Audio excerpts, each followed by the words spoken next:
There's something wonderfully simple about walking. You don't need a gym membership, you don't need fancy equipment, and you certainly don't need to learn complicated techniques. Yet, research shows that one of the most powerful things you can do for your health, especially if you weigh over 50, is to take a daily 20-minute walk. Now, I'm not talking about a race or a punishing workout. I mean a steady, comfortable walk that you can enjoy, one that becomes part of your day the way brushing your teeth is. This small, consistent habit has the power to change your health in ways you might not expect. Let me tell you about Carol, a 62-year-old retired teacher from Ohio. When she first came to one of my community wellness classes, she told me she was constantly tired, her knees felt stiff, and she worried about her blood pressure. She used to love gardening and playing with her grandkids, but lately, she found herself sitting more and moving less. Her doctor had suggested more exercise. But to Carol, the thought of joining a gym felt overwhelming and expensive. That's when we started talking about walking just 20 minutes a day, no special clothing, no schedule that would make her feel pressured. The idea felt doable to her, and that's exactly why it works for so many people. The beauty of walking is that it meets you where you are. You can start slowly, listen to your body, and build a rhythm that fits your life. For people over 50, this is especially important because our bodies change, muscle mass naturally declines, joints may not be as forgiving, and balance can feel a little less steady. But walking supports all of these areas at once. It strengthens muscles, keeps joints lubricated, and trains your body's natural balance systems in a low-impact way. It's also deeply tied to heart health. Studies have shown that even a modest daily walk improves circulation, lowers blood pressure, and helps regulate cholesterol levels. That's not just numbers on a lab test, it's about reducing the strain on your heart so you have more energy for the things you love. Imagine being able to play with your grandchildren without getting winded, or taking a trip and actually enjoying the sightseeing without needing to sit down every 10 minutes. The first change Carol noticed wasn't even physical, it was emotional.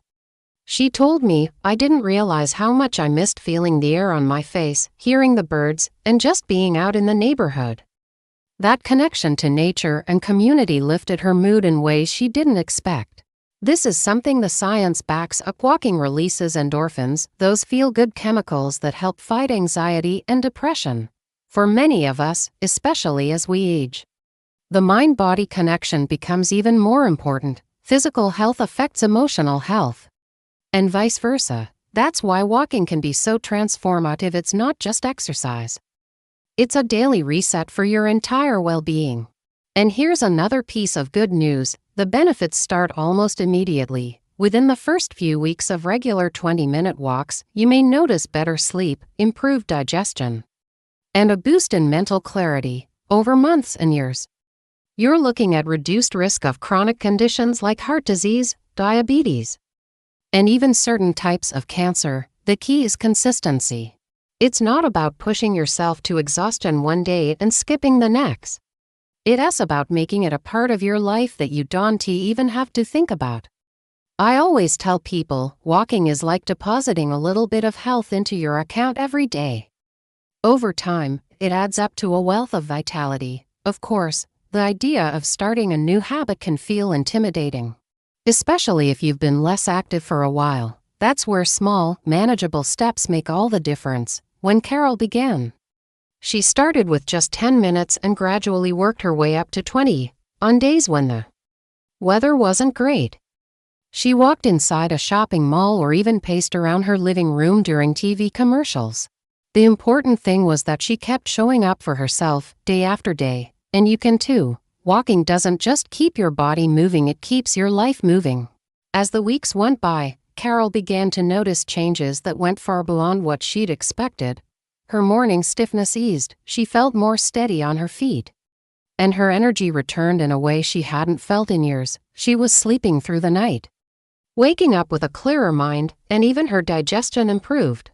Her doctor was pleased to see her blood pressure gradually moving into a healthier range without any changes to her medication. This is the kind of transformation that shows why walking is more than just a walk. It's a cascade of benefits that touch nearly every part of the body. Walking improves circulation, which means your muscles, brain, and vital organs are getting more oxygen and nutrients. It supports joint health by keeping the synovial fluid, the natural lubrication in your joints, flowing, which reduces pain and stiffness, and it strengthens your heart muscle, making it more efficient at pumping blood with less effort. But beyond the biology, there's something very human about walking. It's a chance to step out of your house and see your neighbors, smile at someone passing by, or simply notice the changing seasons. These small moments create a sense of connection and purpose, which are just as important for our well-being as any number on a health chart. And here's something fascinating: walking can be a powerful tool for brain health. Research from the University of British Columbia found that regular aerobic exercise, like brisk walking, can increase the size of the hippocampus, the part of the brain involved in memory and learning. This is especially important as we age, because memory and cognitive function naturally change over time. That daily 20-minute walk isn't just keeping your legs strong, it's helping keep your mind sharp. I've seen this in people like George, a 70-year-old retired engineer who joined one of my walking groups after noticing he was becoming more forgetful. Within a few months, he told me he was remembering names more easily, finding it easier to focus, and even coming up with creative solutions to problems around the house. He said walking gave him time to think without the distractions of a screen or the noise of the television. This mental clarity is something many people notice once they make walking a habit. It's like giving your brain the space to breathe. For those who worry about starting, remember that walking is adaptable. If you have arthritis, choose a softer surface like a park path instead of concrete. If you use a cane or walker, you can still benefit from slow, steady walks that keep you moving safely. If the weather is an obstacle, indoor options like malls, community centers, or even pacing your home can keep you on track. The goal isn't perfection, it's persistence. I often remind people that the body responds to what we do most consistently, not to what we do perfectly. And here's a tip that helps many beginners: tie your walk to something you already do every day. For example, walk right after breakfast or take your walk while listening to your favorite podcast. These small cues help turn walking into a natural part of your routine, which is the key to making it stick. I also encourage people to think of walking not as exercise in the traditional sense, but as a gift you give yourself. It's your time to step away from the noise of daily life, to be with your thoughts, or to share a conversation with a friend or loved one. For Carol, her walks became her me time, a space in the day when she wasn't answering the phone, doing chores, or worrying about the next task. This mental shift from seeing walking as a chore to seeing it as a pleasure can make all the difference in staying committed. By the time Carol had been walking for 3 months, she'd lost a modest amount of weight. But more importantly, she'd gained something far more valuable: a renewed sense of confidence in her body. She told me, "I feel like I can trust my body again. I know I can count on it to carry me through the day without feeling drained." That sense of trust in our own bodies is something we sometimes lose as we get older, but with each step, it can return. As Carol's story shows, the magic of a 20-minute walk isn't in how fast you go or how far you get, it's in the commitment to show up for yourself day after day. And here is something I always want people to remember: the effects of walking build over time. In the first week, you might feel a little more energized.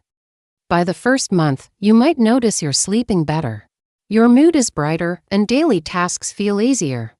By 6 months, you could see measurable changes in your blood pressure, cholesterol, and weight, along with a deeper sense of confidence in your movement and balance. And after a year, you may realize that walking has become part of who you are, not just something you do. This is why I call it a lifestyle investment. You're not just adding years to your life, you're adding life to your years.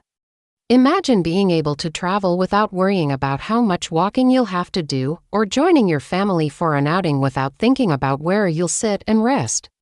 Walking keeps those doors open. It's a way to maintain independence, which is one of the greatest gifts you can give yourself as you age.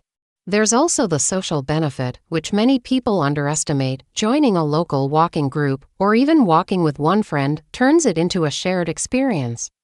You're more likely to stick with it when someone is expecting to see you. And you might find those conversations become as valuable as the physical exercise itself. I've seen friendships blossom on neighborhood walks, where people share stories, support each other's goals, and celebrate milestones together. And for those who prefer solitude, walking can be a form of moving meditation. You can focus on your breathing, notice the rhythm of your steps, and let your thoughts settle. This mindful walking can lower stress hormones like cortisol, reduce muscle tension, and give you a sense of calm that lingers long after you've finished. The key is to approach walking with flexibility and kindness toward yourself. There will be days when life gets in the way, when the weather is bad, or when you simply don't feel like moving. That's okay. What matters is that you get back to it the next day without guilt or judgment. This is not about perfection, it's about progress. If you want to make the most of your walks, there are a few simple things to keep in mind. Wear comfortable shoes with good support to protect your feet and joints. Keep your posture upright, with your shoulders relaxed and your eyes looking forward, not down at the ground. Start with a pace that allows you to speak in full sentences, without gasping for air. That's the sweet spot for cardiovascular benefit without overexertion. And most importantly, make it enjoyable. Walk in places that lift your spirits: a park, a quiet street, a trail by the water. Listen to music, a podcast, or simply the sounds of nature. Let it be something you look forward to, not something you feel you have to endure. When I look back at all the people I've worked with over the years, the ones who've had the greatest success in improving their health weren't necessarily the ones who pushed the hardest or moved fastest. They were the ones who stayed consistent, who saw walking as part of their identity. Carol is now one of those people. A year after starting, she sent me a photo of herself hiking with her grandkids in the Smoky Mountains, smiling from ear to ear. She said, "I never thought I'd have the energy for something like this again. Now I feel like I'm living my life, not just watching it go by." That's what I wish for everyone listening right now, that you find a way to make walking a joyful, natural part of your life.